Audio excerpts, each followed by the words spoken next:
Une grande étude va être lancée cette année auprès de 100 000 Français pour mieux connaître notre flore, ou plutôt notre faune intestinale. Il faut dire qu'il y en a du monde dans notre ventre. 40 000 milliards de bactéries, sans parler des virus, des champignons et autres microbes, tout un écosystème qui joue un rôle essentiel dans notre équilibre physique et psychique. Mais ce microbiote peut varier en fonction de notre alimentation ou de notre mode de vie.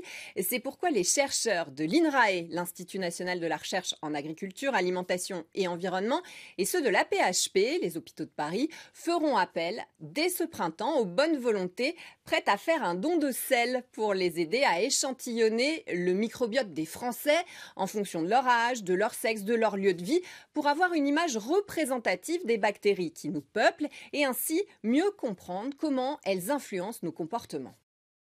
Ce n'est pas pour rien que l'on appelle notre intestin notre deuxième cerveau. Il faut dire qu'il y a 200 millions de neurones le long de notre tube digestif. Notre ventre et notre cerveau sont connectés directement par un nerf, le nerf vague, qui transmet tout de suite l'information entre les deux organes. Des chercheurs français de l'INSERM viennent d'ailleurs de mettre en évidence un lien entre intestin et dépression.